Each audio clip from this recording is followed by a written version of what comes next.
A paz de Cristo a todos que estão nos acompanhando aí nessa live, como todo domingo, sejam bem-vindos. Mais uma vez a gente está aqui reunidos, né, como igreja, porque nós somos a igreja, né? Nós estamos reunidos como igreja aqui para nos edificar, para trocar experiência, para poder meditar na palavra de Deus, né? A palavra de Deus, ela é a nossa bússola, né? É a nossa orientação no nosso dia a dia, para que a gente possa viver nesse mundo e possa estar vivendo segundo a vontade do nosso Pai. Eu quero saudar aqui os nossos irmãos que estão sempre presentes e pedir que eles acompanhem conosco aqui mais um pouquinho. Eu não vou me estender, porque hoje a gente tem um pregador, né? O nosso amigo pastor Anderson, que está aqui conosco para trazer uma palavra gloriosa. Então eu não vou me estender muito no estudo hoje não, né? Mas eu quero dar só uma pinceladinha, só para a gente não perder assim o fio da meada. A gente está estudando a segunda epístola do apóstolo Pedro. Na semana passada a gente introduziu essa epístola e deu uma relembradinha. A primeira epístola de Pedro, ela foi feita para quê? Para alentar aqueles irmãos que estavam passando pela dispersão, devido à perseguição da igreja, no princípio ali, na igreja primitiva, e ela foi escrita, né, a primeira, vocês lembram? Quando é que foi escrita a primeira epístola de Pedro? No primeiro século, que ano? Cerca de 64 e 66 a.C., né? E a igreja estava em plena perseguição, porque era a época do imperador Nero, né? Aquele imperador muito perverso, né? Não diferente de outros, mas a gente conhece pela história, como Nero era um imperador tão perverso que chegou a colocar fogo em Roma e culpar os cristãos, que chegou a acusar os cristãos de canibalismo, porque eles celebravam a Santa Ceia, comiam a carne e o sangue de Jesus, né? Quantas vezes, né, ele acusou os cristãos de coisas bárbaras, e ele perseguiu. E nesse momento, então, Pedro, ele escreve para alentar aqueles irmãos, no meio da perseguição, para fortificá-los. Ele escreve a primeira epístola que a gente já estudou aqui, e agora ele dá continuidade aqui nessa segunda epístola, e dessa vez ele escreve para aprofundar esses irmãos que haviam passado pela perseguição, que ainda estavam, né, passando, mas agora ele escreve com um teor mais profundo. Ele já fala de coisas mais, de uma doutrina mais profunda, diferente da primeira epístola, né? Então, o que ele vai falar, assim, pra gente aperfeiçoar a nossa vida em Cristo, e tornar-nos coparticipantes da natureza divina. Olha só que maravilha, né? Vamos dar uma olhada aqui, então, no início, só uma perguntinha mais. Essa epístola, Pedro, ele escreveu através do amanuense Silvano ou não? Ou foi só a primeira epístola? Vamos dar uma recapitulada? Eu perguntei isso na semana passada, quem lembra? Dessa vez aqui ele não cita Silvano. Ele se apresenta escrevendo essa epístola, escrita por ele, mas ele não cita, conforme na primeira epístola, que Silvano estava escrevendo essa epístola. Vocês lembram? A primeira epístola ele cita Silvano, que escreve o amanuense dele. Na segunda epístola, Pedro já não fala dele. Então, provavelmente foi Pedro que escreveu com a sua própria mão, seu próprio punho. Vamos lá, então? Prefácio e saudações que a gente viu, né? Simão Pedro, servo e apóstolo de Jesus Cristo, aos que conosco obtiveram fé igualmente preciosa na justiça do nosso Senhor Deus, Jesus Cristo. Graça e paz vos sejam multiplicadas no pleno conhecimento de Deus. Ele já começa falando sobre conhecimento, né? Na outra ele fala aos que estão dispersos, porque estavam fugindo da perseguição, estavam dispersos. E ele tenta, então, alentar, unir aquele povo através da palavra. E agora ele fala o quê? Que ele quer o quê? Que sejam multiplicados a paz e a graça no conhecimento de Deus. Então a gente vai ver que essa epístola aqui é para aprofundar o conhecimento. A gente já viu essa introdução na semana passada, só dando uma recapitulada, né?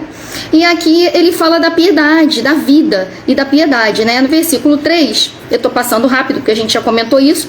Visto pelo seu divino poder, nos têm sido doadas todas as coisas que conduzem à vida e à piedade, pelo conhecimento. Novamente ele usa a palavra conhecimento.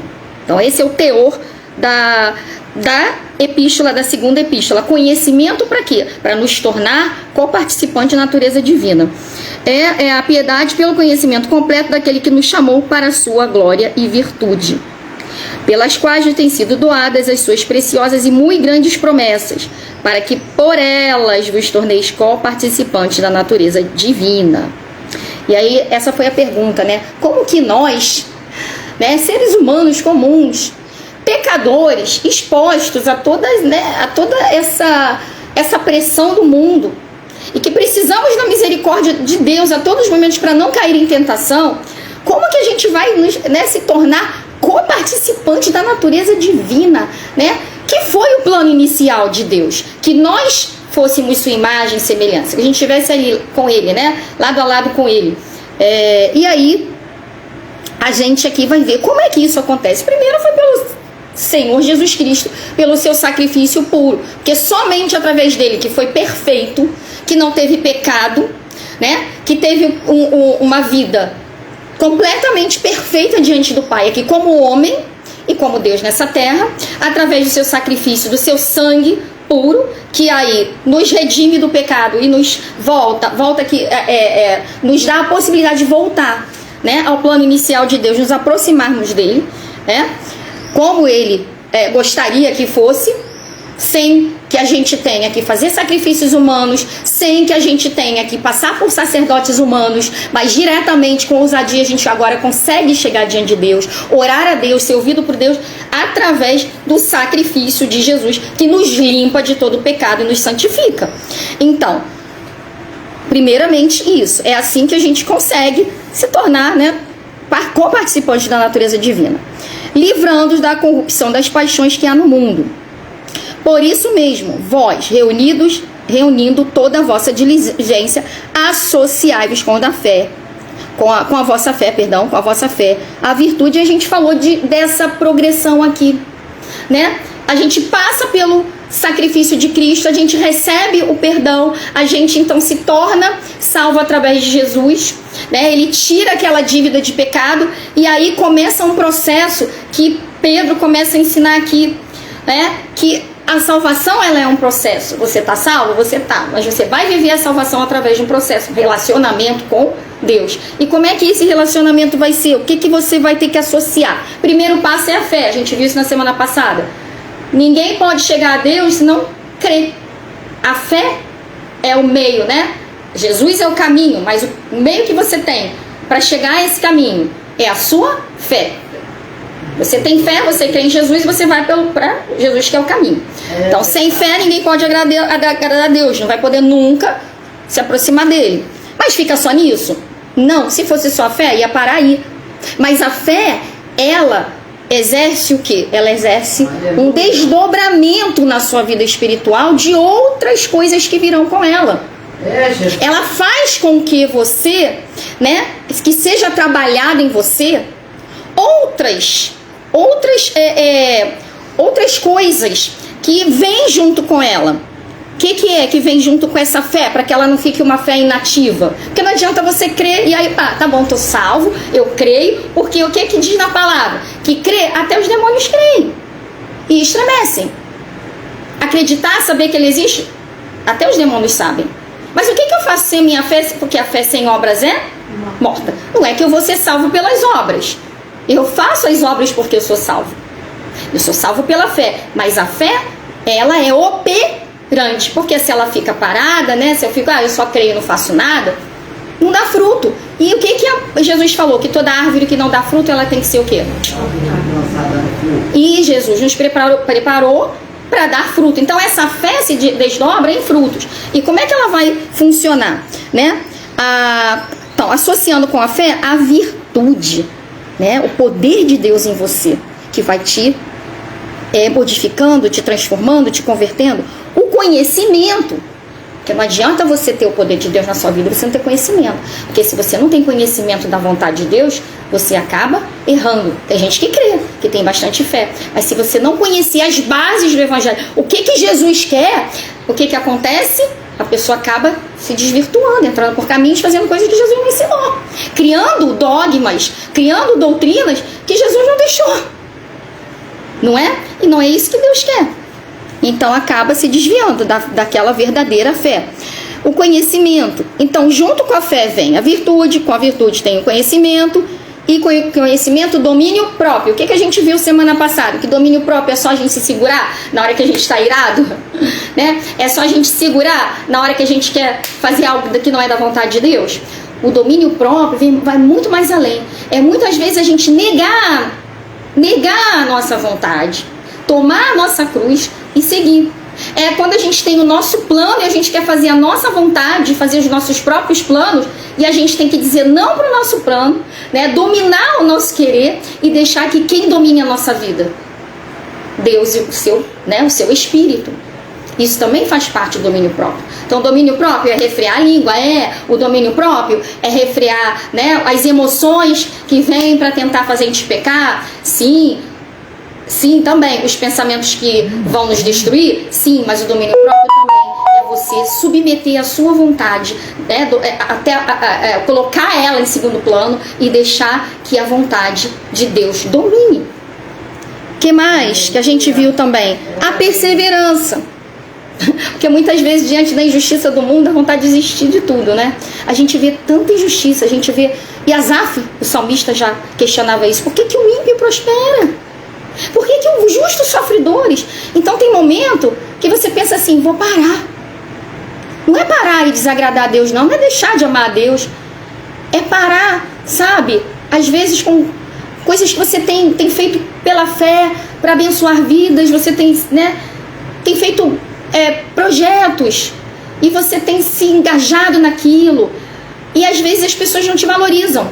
Você abençoa, você abre portas para as pessoas com tanto amor, e às vezes o que você recebe em troca é ingratidão, ou até mesmo, é uma facada, metaforicamente falando, pelas costas. E aí você pensa assim, vou parar, não fazer mais nada para ninguém. Não, eu vou parar, vou pensar só em mim.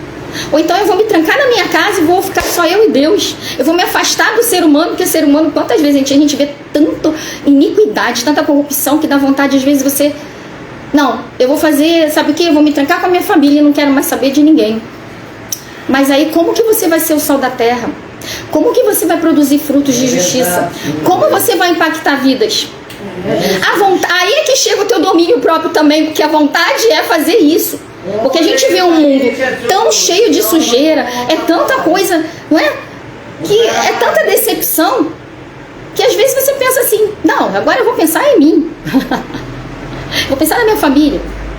Mas se a gente fizer isso também, a gente acaba negando a vontade de Deus na nossa vida, porque Deus não veio para abençoar só a gente. Deus não quer abençoar só a gente, Ele quer nos usar como instrumento. E se a gente acaba se isolando, a gente acaba não sendo usado por Jesus. E Jesus não quer parar a sua obra. Ainda não. Então, aqui, quando fala perseverança, é que quando vem essa vontade de desistir, Senhor, eu vou desistir. Senhor, eu vou pensar só em mim. Você vai ter que submeter essa vontade e trabalhar essa perseverança. E aqueles que perseveraram, a gente vê que foi na Bíblia, aqueles que perseveraram até o fim, eles muitas vezes tinham todos os motivos para desistir. Pensa em Abraão, já naquela idade, e esperando a promessa de Deus. Como é que pode você ser uma grande nação, já não tem nem mais condição de ter filho? Mas ele perseverou. Quem foram os grandes heróis? Não foram aqueles que fizeram coisas, não, foram homens como nós, que muitas vezes passaram por tantas tribulações, esperaram tanto tempo, também questionaram, Senhor, quando? Mas eles não desistiram, eles perseveraram até o fim. O próprio Jesus, quando estava lá no Getsemane, Pai, se possível, passa de mim esse cálice. Ele podia ter desistido. Ele sabia o que vinha pela frente, as dores que ele ia enfrentar, as injustiças que ele já tinha, que ia se multiplicar, o peso do pecado que ele ia levar em cima dele, sem nunca ter pecado. E aí, ele podia ter falado, não, até aqui, o resto eles que se viram. A gente faz de outra forma, mas ele perseverou e foi vencedor, e venceu a morte por nós. Então, com a perseverança, a piedade e o amor. Então, essas coisas são o quê? A manifestação da fé. Não adianta só a fé tem que vir cercada, tem que vir, né? Ela tem que vir gerando essas coisas, trabalhando essas coisas na nossa vida. O amor, a piedade, que vai gerar fraternidade, né? Que você vai ter aquela empatia, você vai se colocar no lugar do outro, né? Você vai ser fraterno. E com a fraternidade, o amor, a piedade, a misericórdia e o amor estão juntos, né? A piedade, o quê? Quem ama, ele é misericordioso. Ele não quer vingança, ele não quer destruição. Não é? Então, todas essas coisas, elas seguem a fé. É isso que Pedro estava mostrando para aqueles cristãos novos, que muitas vezes eles, no meio daquela perseguição, eles devem ter se questionado. O que fazer agora? Eles vão estar meio perdidos e ele começa a dizer, são essas coisas que vocês vão deixar que o Espírito de Deus faça na vida de vocês, para que então vocês possam ser co-participantes da natureza divina. Da natureza divina na gente é isso. São esses frutos. Muitas pessoas pensam que é ter muito poder, né? É orar muito alto, é bater o pé, não sei, é dom de profecia. Não, gente, tudo bem. A pessoa pode ter o dom de orar e a pessoa ficar curada, amém. Ela pode ter o dom, né, de Deus dar ela uma iluminação e ela dizer uma palavra que vai nortear aquela pessoa, uma palavra, de profecia. Tudo bem, amém, a gente não está negando isso. Mas o que mostra um cristão de verdade não são os dons, mas são esses frutos que vêm com a fé, né? E o amor, que é aqui, olha, o objetivo de tudo. Tudo isso aponta para aqui o final, que aqui é o amor, né?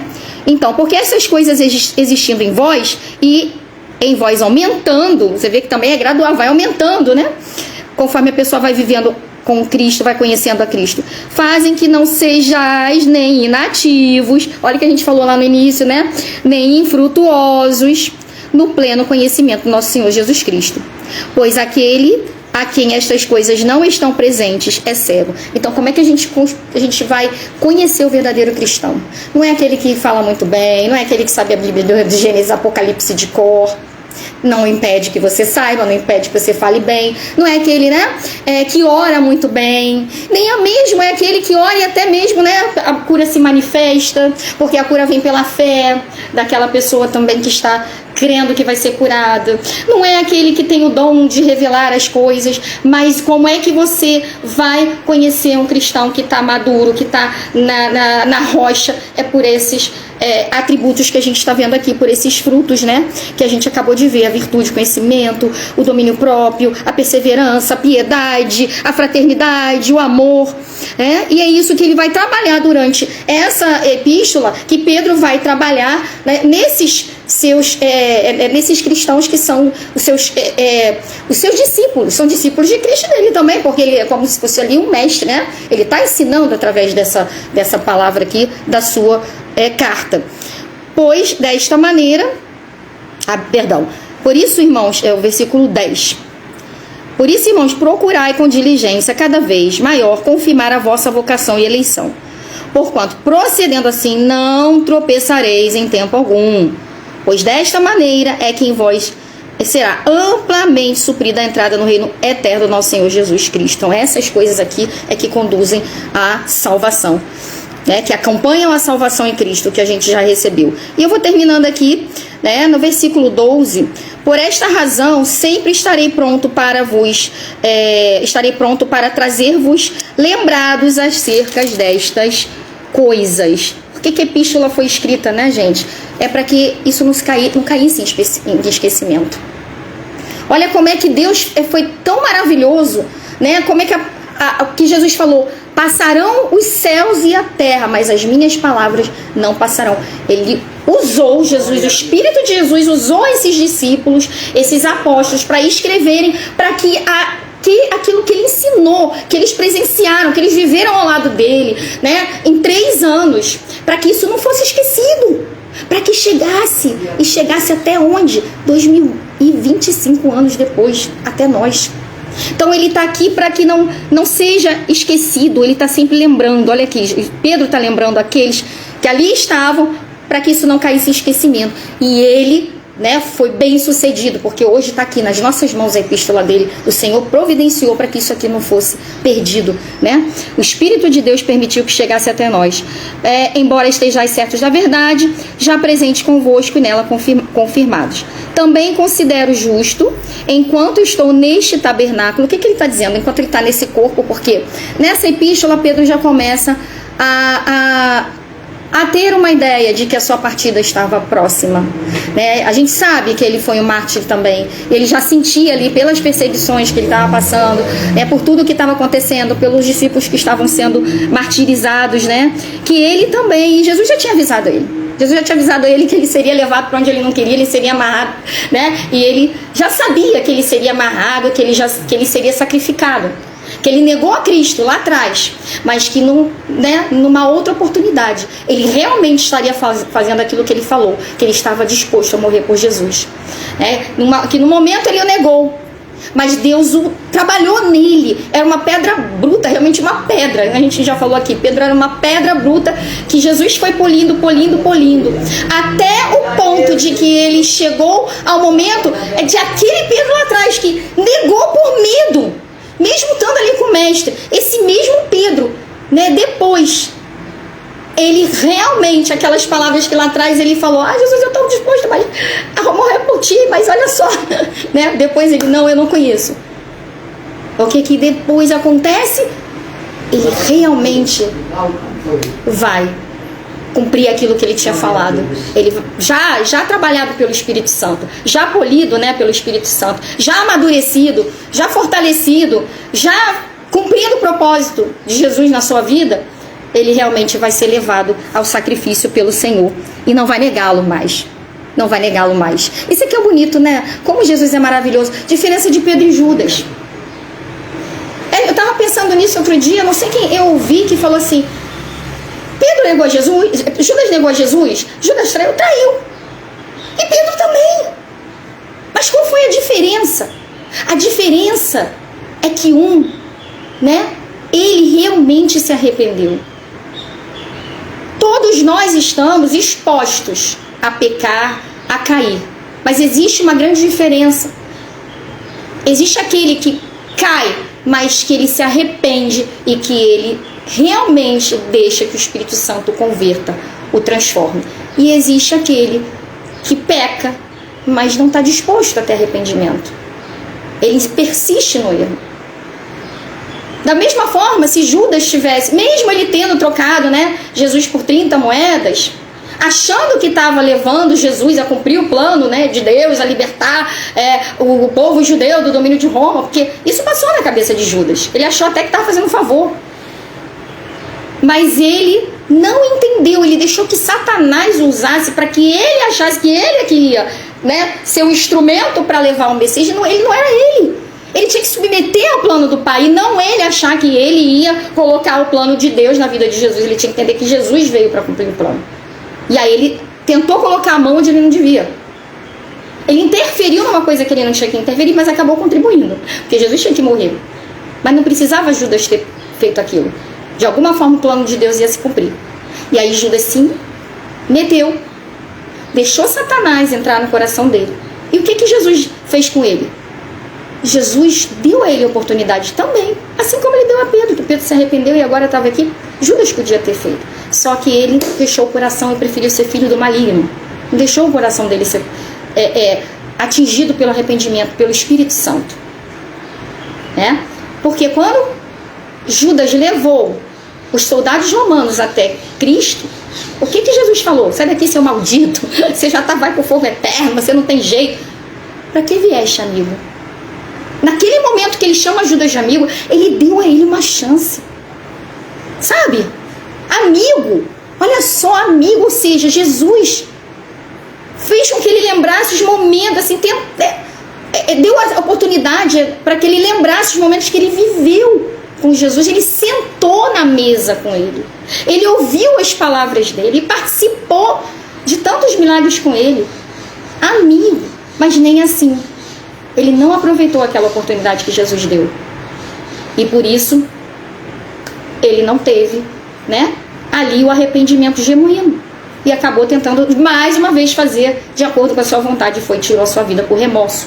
Olha a diferença, mas Pedro não. Pedro aproveitou, e olha o que ele está fazendo agora aqui. E o que ele está dizendo? E a gente vai terminar nesse versículo 15, né? Certo que estou prestes a deixar o meu tabernáculo, como efetivamente o nosso Senhor Jesus Cristo me revelou. Então ele está se reportando àquele momento que Jesus avisa ele que ele seria levado para onde ele não queria. E realmente aquilo que ele tinha falado, ele ia estar com Jesus até entregar sua vida por ele. O Senhor Jesus já tinha revelado a ele isso. Mas, da minha parte, esforçar-me-ei diligentemente por fazer que a todo tempo, mesmo depois da minha partida, conserveis lembrança de tudo. Olha que lindo. Pedro está dizendo o seguinte: olha, vocês não têm que seguir a mim. Eu vou partir como todo homem, mas Jesus, ele é eterno. E vocês vão continuar com ele aí, a lembrança de tudo dele. O evangelho continua. Eles morreram porque eram homens. Mas a palavra de Deus não morreu. O evangelho não morreu. Jesus Cristo está aqui. Ele é vivo. Se fosse uma seita, se fosse um homem ou outro qualquer, tinha acabado ali. Os seguidores morria tudo. Mas não, até hoje nós estamos sendo impactados por essa palavra que Cristo deixou. E Pedro não quis se tornar o dono da igreja. Ele falou: não, eu vou partir, meu tabernáculo. Mas olha só, que tudo continue sendo lembrado. Que ele continue sendo lembrado, que as palavras dele continuem. Mesmo depois da minha partida. É ele que importa. É Jesus que importa. Nós viemos só para colaborar. Mas quem tem que ser anunciado sempre através de nós é Jesus. É ele que tem que crescer. E a gente vai só colaborando, E ele vai crescendo. Porque ele sim, ele não pode ser esquecido. Ele é eterno. Amém? A gente vai continuar falando sobre o livro de 2 Pedro, a epístola, na próxima semana.